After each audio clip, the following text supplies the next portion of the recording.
예수님께서 가버나움으로 가셨는데 가버나움에 오셨다라는 이 소문이 이제 사람들한테 들렸습니다. 근데 한 중풍병자를 친구로 두고 있는 사람들이 그 중풍병자를 데리고 예수님께로 나옵니다. 침상에 누운 중풍병자를 사람들이 데리고 오자 예수님께서 2절에 보니까 그들의 믿음을 보시고 중풍병자에게 이르시되 작은 자야 안심하라 내 죄사함을 받았느니라 라고 말씀하십니다.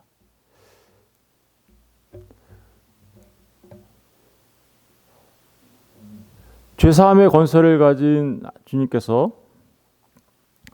그 중풍병자에게 이제 이렇게 얘기하시죠. 6절을 보시면 인자가 세상에서 죄를 사하는 권능이 있는 줄을 너희로 알게 하려 하노라 하시고 중풍병자에게 말씀하시되 일어나 내 침상을 가지고 집으로 가라 하시니.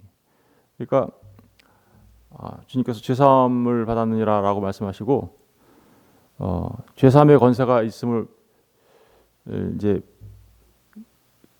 있음에 대하여 사람들에게 말씀하신 다음에 그 중풍병자에게 얘기합니다. 일어나 내 침상을 가지고 집으로 가라. 오늘은 그래서 믿음과 죄사함의 관계에 대해서 잠깐 살펴보려고 합니다. 그리고 믿음 있는 사람이 어떤 삶을 사는지에 대해서도 동시에 함께 생각해 보도록 하겠습니다. 중풍병자가 예수님께 스스로 나온 건 아니죠, 그죠? 친구들이 이제 도와서 예수님께로 왔는데 어제도 잠깐 말씀드린 바 있지만 이렇게 다른 사람의 믿음을 통하여서 구원받는 자가 있게 된다라고 이 사례를 들어서 얘기하면 어떻게 될까요? 그건 거짓이겠죠, 그죠? 잘못된 말입니다. 다른 사람의 믿음으로 구원받는 일은 죄사함 받는 일은 없습니다. 그러니까 오늘 이 중풍병자가 죄사함을 받은 것은 중풍병자의 믿음으로 죄사함을 받은 거예요. 그러니까 2절에 예수께서 그들의 믿음을 보시고 중풍병자에게 이르시되 그들의 믿음을 보시고 라고 하는 이 그들의 믿음이라는 말 안에는 그 친구들의 믿음만이 아니라 이 중풍병자 자신의 믿음을 보시고 라는 말이 포함되어 있는 거죠. 만약에 그렇지 않고 정말 친구들의 믿음 때문에 중풍병자가 죄사함을 받았다면 믿음 없이도 다른 사람의 믿음으로 내가 구원받을 수 있다라는 이상한 결론에 이르게 되죠. 그것은 기독교가 아닙니다. 잘못된 내용입니다. 그러니까 오늘 이 중풍병자가 죄사함을 받은 것은 그 자신의 주님을 믿는 믿음으로 구원을 받게 된 것이죠. 어떻게 이렇게 단정적으로 이야기할 수 있을까? 우리 한번 하나님의 말씀 에스겔서 18장 1-4절 가서 보겠습니다. 에스겔서 18장 1절과 4절 1175페이지입니다. 구약성경 에스겔서 18장 1절에서 4절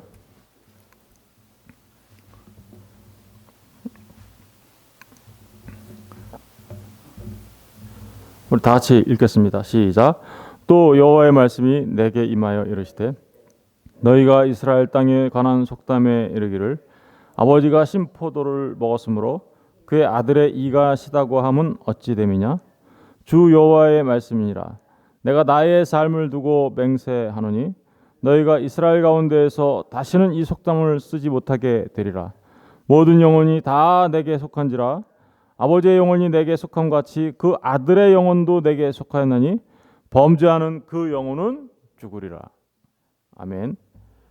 여기 보면 이스라엘 속담에 관한 게 나오죠. 이스라엘 땅에 관한 속담이 있는데 아버지가 신포도를 먹었으므로 그 아들의 이가 시다. 먹은 사람은 누구예요? 아버지. 근데 이가 시다라고 말하는 건 누구예요? 아들. 그러니까 아버지가 포도를 먹으면 아들의 이가시다라는 이런 속담이 있다라는 거죠. 이게 무슨 의미일까요? 아버지가 죄를 지으면 아들도 죄인이야, 이런 의미를 내포하고 있는 거죠. 그러니까 소위 말하면 연좌제 비슷한 얘기를 하고 있는 거예요, 그죠? 예, 부모가 죄를 지으면 그 자식도 같이 그 죄값을 치러야 된다라는 그런 의미로서 아버지가 포도를 먹으면 아들의 이가시다라는 그런 의미로 말한 거예요. 그런데 하나님이 뭐라고 말씀하시나 보세요. 3절, 주 여호와의 말씀이니라 내가 나의 삶을 두고 맹세하노니 너희가 이스라엘 가운데서 다시는 이 속담을 쓰지 못하게 되리라. 무슨 얘기입니까? 이 속담은 틀린 거야 라고 얘기하는 거죠. 그러니까 아버지가 포도를 먹었다고 해서 아들의 이가 시다라고 말하는 건 틀린 거야. 그렇죠, 실제로 아버지가 포도를 먹는데 어떻게 아들의 이가 실 수가 있어요? 이 얘기는 다시 말하면 아버지의 죄는 아버지의 죄고 아들은 아버지가 죄를 졌다고 해서 아들도 죄를 졌다라고 말할 수 없어라는 의미겠죠. 다시 말하면 아까 말씀드렸던 아버지가 죄 졌으니까 아들도 죄인이라고 말하는 연좌제와 같은, 그죠? 소위 말하면 연좌제와 같은 그런 일은 있을 수 없어라는 뜻이에요. 반대로 아버지가 믿었으니 아들도 죄사함 받을 수 있어라는 말이 성립할 수 없어라는 말이겠죠. 그러니까 이 말은 각자의 죄에 대해서는 각자가 책임지는 것이고 각자의 믿음으로 각자가 죄사함을 받게 되는 거야 라는 말을 내포하고 있는 말이겠죠. 우리나라에 그 잘못 들어온 그 믿음 중에 하나가 뭐 메릴린 히키라는 사람이 쓴 가게에 흐르는 저주, 그런 얘기가 바로 가게에 흐르는 저주라는 게 뭐예요? 부모나 조상이 잘못하면 자식도 잘못된다라는 그런 얘기잖아요. 그러면 그건 뭐예요? 아버지가 포도를 먹었으므로 어떻게요? 아들의 이가 시다라고 말하는 거예요. 한마디로 말하면 가게에 흐르는 저주와 같은 그런 이야기는 말도 안 되는 내용을 지금 얘기하고 있는 겁니다. 무슨 얘기인지 아시겠죠? 그러니까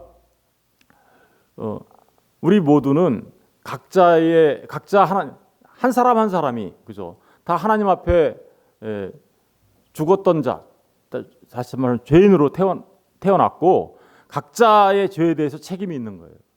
그런데 각자의 죄에 대해서 죄사함을 받으려면 어떻게 해야 돼요? 그러니까 각자가 주님을 믿는 믿음이 있어야 되는 거예요. 각자. 오늘 이 중풍병자 사건을 가지고 친구의 믿음으로 구원받았다, 그런 일은 존재할 수 없어요. 이 중풍병자가 죄사함을 받게 되고 병고침을 받게 된 것은 중풍병자 자신의 믿음으로 된 것입니다.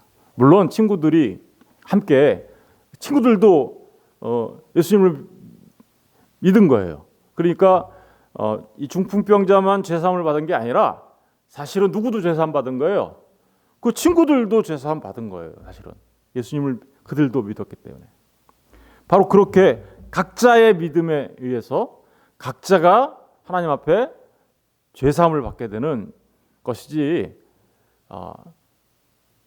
저 사람이 죄졌으니까 아버지가 죄졌으니까 나도 죄인이다, 아니 아버지가 믿었으니까 나도 천국 간다, 이런 식의 그 이야기는 성립할 수 없음을 말해주고 있는 겁니다. 우리가 이거 꼭 알아야 돼요. 우리 뭐 흔히 그런 얘기 많이 하죠. 예수님 믿고 천국 가야지. 그러면 사람들이 우스갯소리가 아니고 굉장히 무서운 얘기인데, 사실은 우스갯소리로 야, 네가 천국 갈 때 내가 너 뒷다리 잡고 갈게, 뭐 이런 식의 얘기를 막 하죠. 그런 일은 존재할 수 없습니다. 하나님 나라에 들어가는 믿음은 각자가 주님을 믿어야 그 믿음으로 죄사함 받고 하나님 나라의 백성이 되는 것이죠. 바로 그런 얘기를 우리가 오늘 꼭 기억해야 하는 겁니다. 그런데 오늘 우리가 여기서 꼭 한 가지 하나 더 생각해봐야 될 건 이들의 믿음입니다. 이들의 믿음이 이들의 삶을 완전히 바꾸죠. 이 중풍병자의 삶을 완전히 바꾸죠. 그 중풍병자의 삶이 바뀌기 전에 이들에게 있었던 행동은 뭐예요? 그 믿음의 행동. 그들은요, 갔어요. 예수님이 계신 가버나움에 어느 집인지는 몰라요. 그냥 사람들이 추측하는데 가버나움이니까 베드로 장모를 고쳤던 그 베드로의 집인가 보다 이렇게 추측은 하지만 어느 집이라고 이게 특정되어 있지 않기 때문에 그 집이다라고 꼭 말할 수는 없어요. 어찌됐든 주님이 어느 집에 가 있는데 사람들이 너무 많이 온 거예요. 그래가지고 너무 많이 오니까 들어갈 수가 없는 거예요. 들어갈 수가. 그러니까 이 사람들이 어떻게 했어요? 지붕 위로 올라가서 지붕을 뜯어서 내리죠. 우리 마가복음 가서 볼게요. 마가복음 2장.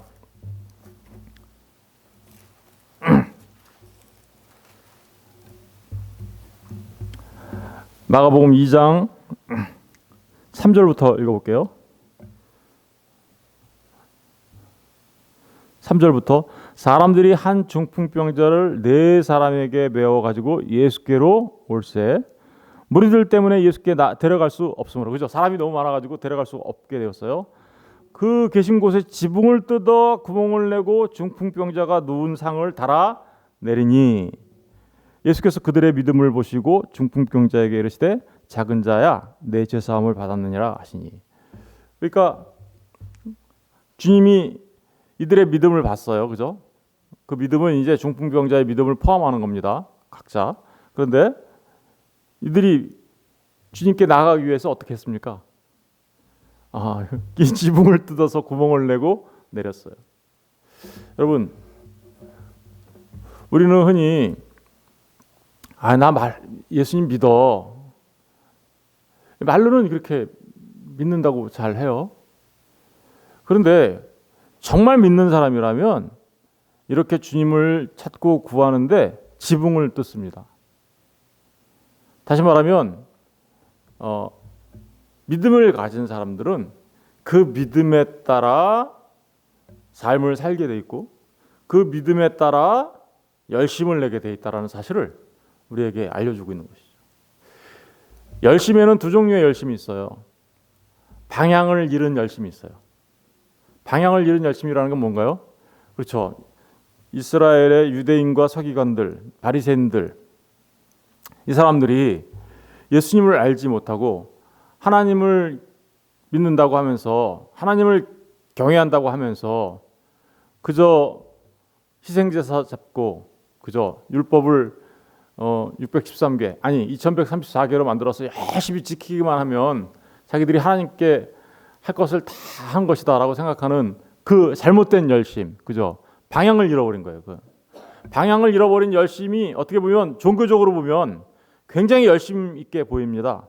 그러나 그것은 완전히 잘못된 것이죠. 완전히 잘못된 방향이죠. 우리 로마서에 잠깐 가서 보고 올게요. 로마서 10장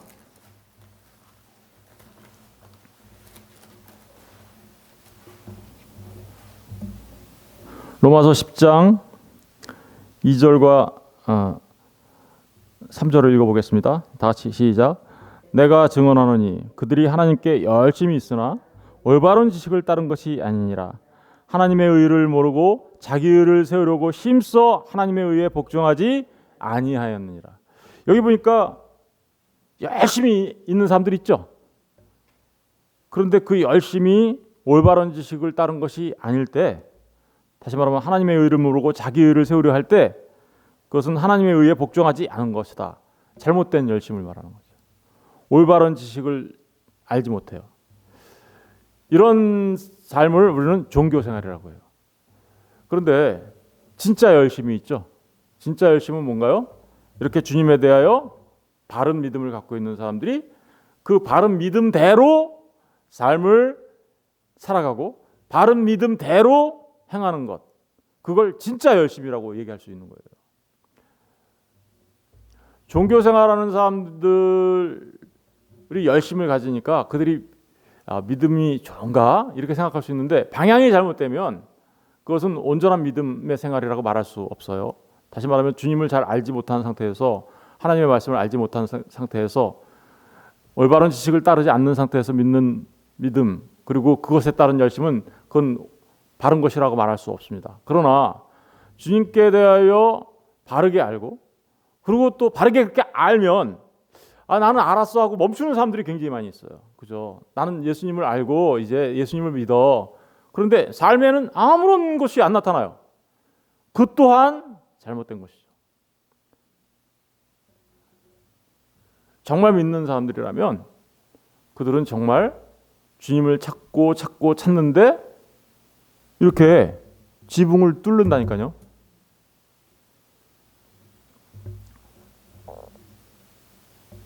정말 믿음은 주님을 찾는 열심히 있는 삶으로 드러나게 돼 있어요. 주님을 찾는 열심으로 정말 찾고 구하고 두들기는 삶으로 나타나게 되어 있다는 거죠. 우리 산상순을 지금 이 말씀하신 주님이 그것을 삶에서 이렇게 우리한테 지금 설명하고 있다고 했잖아요. 이 지금 모든 이야기들이 마태복음 8장 9장이 지금 산상순의 그 가르침을 삶으로 우리에게 가르쳐주고 있다고 했잖아요. 그렇죠. 산상순에서 찾고 구하고 두들겨 주님을. 그런데 그 찾고 구하고 두들김은 바로 이렇게 그들이 갖는 믿음을 통하여 지붕을 뚫는 믿음으로 나타나는 거야. 그런 얘기들을 지금 우리에게 알려주고 있습니다. 그러니까 믿음은 그냥 앉아서 나 믿어요 하고 소극적으로 있는 그런 믿음이 아니라 주님을 적극적으로 찾는 삶의 모습으로 나타나게 되어 있다라는 것입니다. 주님을 믿는 그 믿음으로 어떤 일이 벌어졌습니까? 그 믿음으로 죄 사함을 받는 일이 벌어졌죠. 죄 사함을 받는.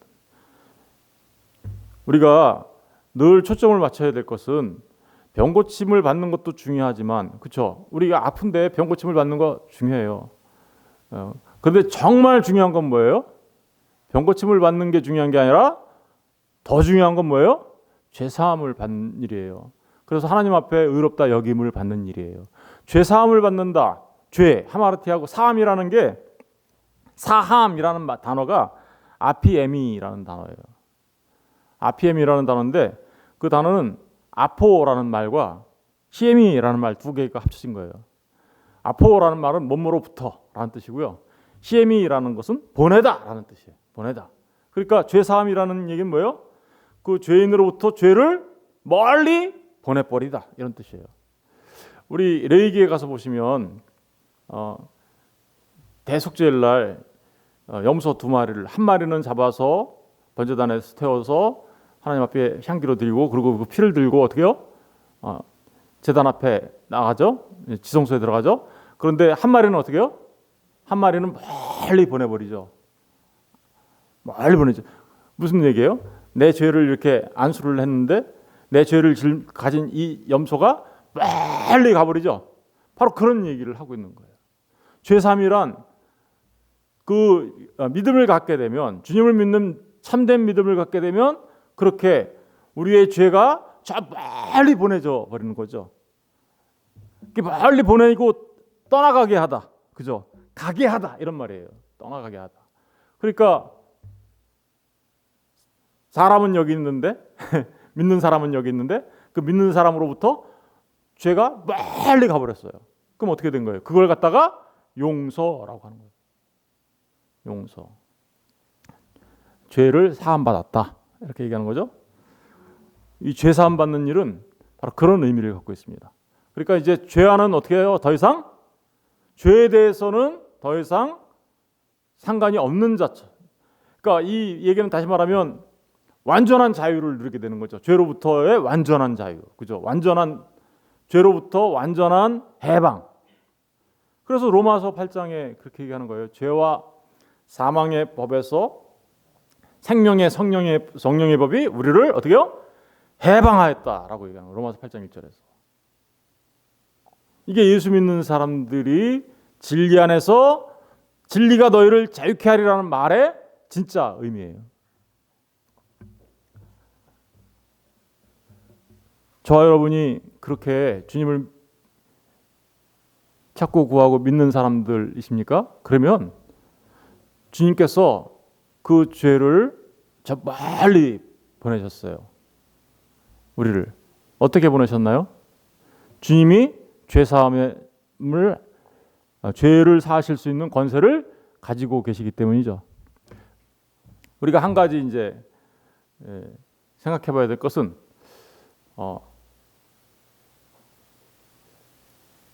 이런 질문을 할 수 있겠죠. 아, 주님이 죄사함의 권세를 갖고 있어요.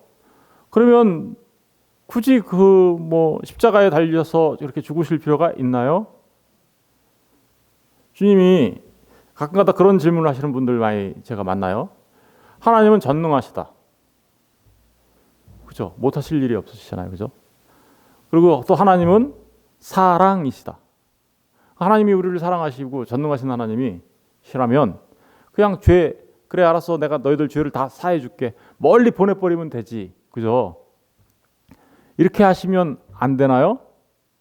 굳이 예수님이 죄사함의 권세를 가지고 계신 분이 그냥 죄 사해 준다고 선포하면 되는 거지, 굳이 그 고난의 길, 그 십자가의 길을 가야만 하셨나요? 라고 질문하는 분들이 있어요.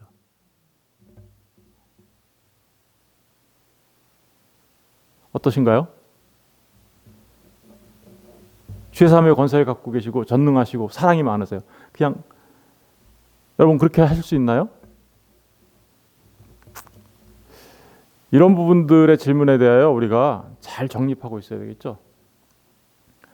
여러분, 저와 여러분이 죄사함을 받으려면 하나님께서 그래, 내가 전능하고 너희들을 사랑하니까 그냥 너희들 죄를 내가 다 용서해 줄게. 한마디로 보면 이렇게 얘기할 수 있죠. 없던 걸로 하자, 죄.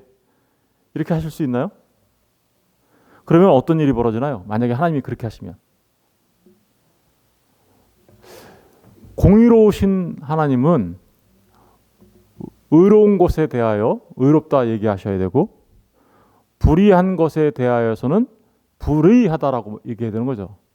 그게 공의잖아요. 그죠? 그런데 불의한 자에게, 죄 있는 자에게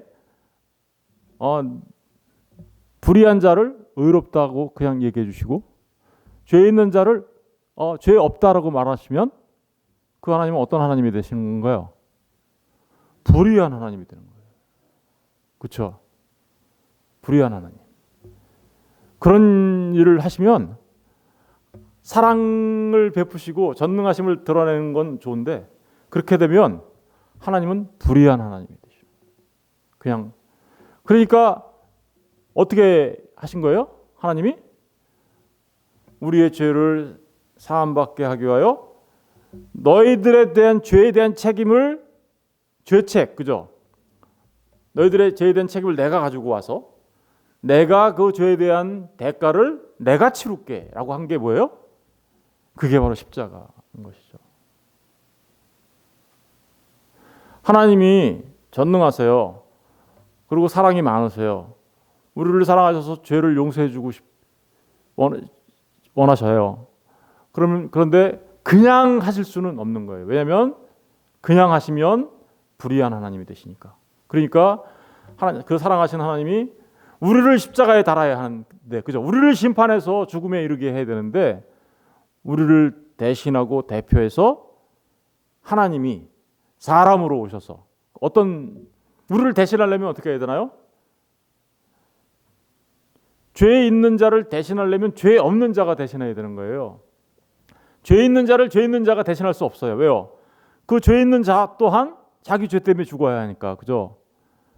그러니까 죄 있는 우리를 대신하고 대표하기 위하여 죄 없으신 사람으로 이 땅에 오신 거죠. 다만 죄 있는 모양의 사람으로, 우리 사람을 대신하기 위하여. 그래서 이 땅에 오셔서 죄 없으신 그분이 죄 있는 모양으로 십자가에 달려 우리의 모든 죄의 책을 짊어지시고, 그죠? 십자가에서 우리의 죄를 도말하시기 위하여 그 죄값을 다 치러주신 거죠. 주님이 피를 흘리셨다라는 얘기는, 피 흘림이 없은즉 사함이 없다라는 얘기는 죄의 삭은 사망이니까, 그렇죠? 죄의 삭은 사망이니까 그 사망의 값을 치르기 위하여 주님이 피를 흘리셨다. 그 얘기는 뭐예요? 주님이 우리 대신 죽으셨다라는 뜻이에요. 그 일을 통하여 죄값을 다 치르시고 우리를 살리시기 위하여 그 일을 하셨고, 그런데 주님이 하나님이시잖아요. 그러니까 생명이신 그분이 죽음을 이기시고 부활하심을 통하여 그 모든 것이 하나님께서 하신 일이 의로운 일이 되어버리죠. 그렇게 되면 이제 불의가 아니라 의가 되어버리죠. 그렇죠? 그래서 주님이 우리의 죄를 위하여 십자가에 달려 내어주심이 된 거고, 우리를 부활하심을 통하여 우리를 의롭다 하셨다라는 얘기가 바로 그런 의미인 것이죠.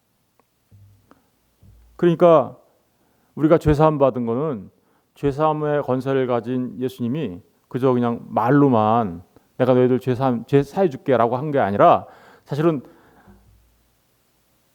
소자야 근심하지 마라, 염려하지 마라, 용기를 가져라, 내 죄사함을 받았느니라 라고 말씀하신 그 말씀 안에는 주님의 십자가가 이미, 그죠? 주님의 십자가가, 앞으로 달리실 그 주님의 십자가가 이미 적용되고 있는 일이었단 말입니다. 이렇게 죄사함을 받은 사람이 어떻게 행동하나 볼까요? 이제 죄사함을 받았어요. 그러면 어떤 일이 벌어지나요? 죄사함을 받으면 마태복음 9장으로 다시 돌아가 볼게요. 6절을 다 같이 한번 읽어볼게요. 6절 시작. 그러나 인자가 세상에서 죄를 사하는 권능이 있는 줄을 너희로 알게 하려 하노라 하시고, 중풍병자에게 말씀하시되 일어나 내 침상을 가지고 집으로 가라 하시니. 죄사함을 받은 이 중풍병자가 어떻게 됐습니까? 병고침을도 받았네요. 그래서 어떻게 했대요? 일어났대요. 이 일어났다라는 말은 에게이로라는 말인데요. 죽은 자들 가운데서 일어난 것 같은 모습이에요. 이게 다 이렇게 누워 있어요, 죽어서. 그런데 어떤 사람이 벌떡 일어났어요. 그럼 다 죽은 자처럼 이렇게 누워 있는데 어떤 한 사람이 벌떡 일어났다는 얘기는 뭐예요? 이 사람이 산자가 되었다라는 뜻이겠죠. 하나님 앞에 죄사함을 받은 사람들은 하나님 앞에 산 자가 됩니다. 다시 말하면 예수를 믿는 사람들은 새로운 삶을 살기 시작하겠죠. 그렇죠? 어떤 삶? 그렇죠? 새로운 삶을 우리는 뭐라고 해요? 새로운 피조물로서의 삶이라고 얘기하겠죠. 그러면 그걸 갖다 우리는 뭐라 그래요? 중생, 다시 태어났다라고 해요. 중생. 그것을 요한복음의 말로 하면 물과 성령으로 거듭난 삶이라고 말할 수 있는 거죠. 이걸 갖다가 뭐라 그래요? 우리가 중생했으니까 죽었다가 다시 살아났으면 부활이죠, 이게. 바로 부활을 말하는 거예요. 이 첫째 부활에 참여한 자는 둘째 사망에 이르지 않아요. 그래서 첫째 사망에 참여한 자는 둘째 사망이 뭐죠? 우리 첫 번째 사망은 우리의 육체의 죽음이고, 둘째 사망은 뭐예요? 영원히 불못에 던져지는 거죠. 지옥 불못에 그러니까 첫 번째 이렇게 주님을 믿어 죄사함을 받고 부활한 중생한 그들은 둘째 사망, 다시 말하면 불못에 던져지지 아니합니다. 그런 얘기하고 있는 거예요. 너무너무 중요한 말이에요. 그리고 그렇게 중생한 사람은 어떻게 합니까? 침상을 가지었다는 얘기 뭐예요? 자기가 여태까지 침상에 얽매여 있었죠. 거기에 노예처럼 들어와 있었잖아요. 그죠? 그런데 이제 거꾸로 그걸 들고 가네요. 무슨 얘기예요? 그것으로부터 완전한 자유를 누리는 자의 모습을 지금 그려주고 있는 거예요. 죄로부터의 완전한 자유 뿐만 아니라 어디로 가요? 집으로 가네요. 처소가 없었던 자예요. 저와 여러분은 처소가 없었죠. 근데 주님이 저와 여러분을 위하여 처소를 마련하러 간다 그랬죠. 근데 알고 보니까 그 처소가 누구예요? 우리가 주님 안에, 주님이 내 안에 있는 그런 얘기를 지금 하고 있는 거고, 그리고 집으로 가라, 침상을 가지고 일어나, 이 세 번의 말로 얘기하고 있죠. 이 세 번의 말로 뭘 설명하고 있는 건가요? 그렇죠. 주님이 이 중풍병자를 병을 고쳤을 뿐만 아니라, 그렇죠? 완전한 죄사함을 지금 선포하고 있는 거죠. 완전한 죄사함을 선포하고 있을 뿐만 아니라, 소자야 죄사함을 받았느니라 라고 주님이 말했을 때 속으로 신성을 모독하는구나 라고 말하는 그 서기관에 대하여 직접적으로 어떻게요? 눈에 보이는 그 모습을 통하여 정면으로 반박하고 있는 것이죠. 그죠? 여러분, 그렇습니다. 그러니까 이 중풍병자가 일어나서 침상을 들고 가지고 집으로 갔다라는 얘기는 주님이 정말 죄사함의 권세가 있는 하나님의 아들이라는 것을 모든 사람들로 하여금 눈으로 목도할 수 있도록 보여주고 있는 사실이죠. 너무너무 놀라운 사실입니다. 믿음의 사람들은 이렇게 주님을 만나게 되면 다시 산 자가 되고, 그래서 죄로부터 완전한 자유를 누리게 되고, 그리고 성전으로서의 자기가, 그 성전이죠. 이제 우리 성전으로서의 삶을 살아가게 되는 것입니다. 이제 마지막으로 8절을 보시면 무리의 반응이 나오네요. 무리가 보고 두려워하며 이런 권능을 사람에게 주신 하나님께 영광을 돌리니라. 얼핏 보면 하나님께 영광을 돌렸으니까 사람들도 하나님께 영광을 돌리고 그랬구나. 좋은 말 같아요? 나쁜 말 같아요? 하나님께 영광을 돌린 거니까 감사한 일이죠. 그죠? 예. 그리고 참 이 중풍병자가 죄사함을 받고 일어나서 집으로 가는 모습 때문에 많은 사람들이 하나님을 믿었나? 이런 생각이 얼뜻 드시죠. 그런데 사실은 반대예요. 지금 누구의 반응이에요?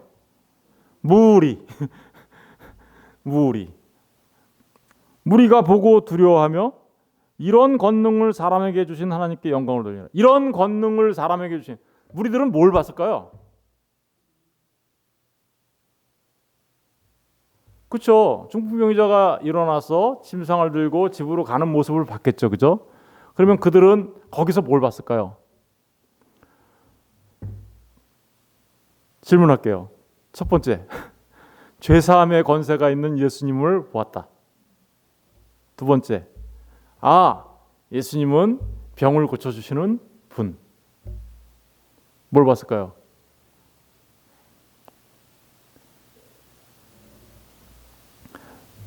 그 사람들은요, 눈에 보이는 것만 본 거예요.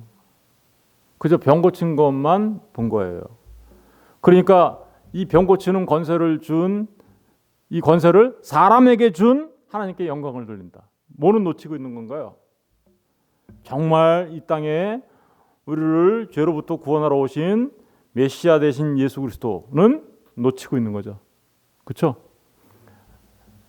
오늘날 수많은 사람들이 예수를 믿는다고 하면서 이 무리들과 같이 반응해요. 그죠? 그런데 정말 예수 믿는 사람들은 어떤 사람들인가요? 그들은 나타난 병고침의 현상을 보는 것이 아니라 그것을 통하여 뭐를 봐요? 정말 이 땅에 하나님의 아들로 사람으로 이 땅에 오셔서 죄 있는 우리를 살리시기 위하여 십자가에 달려 죽으시고 부활하신 메시아이신 예수 그리스도를 보는 거죠. 이게 진짜 믿음이에요. 수많은 사람들이 여기 나타난 현상에 매여 있어요. 그것은 바른 믿음이라고 말할 수 없어요. 잘 생각해 보세요. 문둥병자 10명이 주님 앞에 병고침을 받았어요. 몇 명 구원받았나요? 1명. 그런데 오늘날 어디에 다 매여 있어요? 그냥 예수님 만나서 병 고치고 이런 일에만 수많은 사람들이 나타나는 현상들. 물론 주님이 당연히 우리가 기도하면 때로는 우리의 병을 고쳐주십니다. 당연히 고칠 수 있으신 전능하신 하나님이시니까. 네. 그런데 주님이 이렇게 병을 고치고 귀신을 쫓아내고 이런 일들은 특별한 목적이 있었다라는 사실을 우리가 꼭 기억해야 돼요. 왜 그토록 모세의 시대, 엘리야의 시대, 예수님의 시대, 사도들의 시대에만 이런 일들이 집중됐는가? 이런 부분들을 우리가 꼭 기억해야 되는데 왜 그랬을까요? 이유는 예수님이 하나님의 아들로 이 땅에 오셔서 사람으로 오셔서 우리를 구원하신 메시아이심을 증언하고 증명하고 그죠? 그 주님이 메시아이신 것을 하나님 나라가 주님으로 인하여 이 땅에 도래했음을 알려주기 위한 것이었단 말입니다. 그래서 그때 그렇게 그런 일들이 많았던 거예요. 나중에는요, 그런 목적들이 다 이루어지고 나니까 사도 바울이 어때요? 자기 자신의 병도 3번이나 기도했는데 못 고쳤어요. 옷만 만져도 사람들이 병 다 고쳤었는데, 그죠? 못 고쳤어요. 그리고 디모데한테 뭐라 그래요? 야, 건강을 위해서 약을 쓰라는 거죠. 포도주를 좀 마셔. 왜요? 그렇게 능력 있는 사람이 가서 고쳐주면 되는데 왜 그랬을까요? 그렇죠. 이런 일들은 전부 다 주님이 이 땅에 오신 메시아의 심을 드러내고 증언하기 위한 시청각 교제였던 겁니다. 우리는 둘 다 믿습니다. 주님은 우리의 병을 고칠 수 있는 분이라는 것도 믿습니다. 그러나 그보다 더 중요한 건 주님이 우리를 죄에서 구원하시려고 십자가에 달려 죽으신 이 땅에 오신 메시아 되신 하나님의 아들이라는 것을 우리는 믿습니다. 저와 여러분의 모든 죄를 도말하신 분이라고 믿습니다. 둘 다를 믿지만 결코 놓쳐서는 안 되는 것은 이 앞에 우리의 필요에 의한 그 믿음이 아니라 그렇죠. 눈에 나타나는 그게 아니라 정말 주님을 바르게 알고 그렇죠. 바르게 알고 주님이 어떤 분이신지 주님이 저와 여러분을 위해서 어떤 일을 행하셨는지를 바르게 알고 믿는 믿음이 중요하다는 사실을 우리가 꼭 기억하고 저와 여러분 모두는 그렇게 주님을 바르게 알고 믿는 참 믿음의 사람들 되셔서 진짜 그 진리 되신 주님으로 인하여 진정한 자유를 누리며 하나님의 나라를 이 땅에서 경험하며 살아가시는 하나님의 사람들 되시기를 주님의 이름으로 축원드립니다. 기도하겠습니다.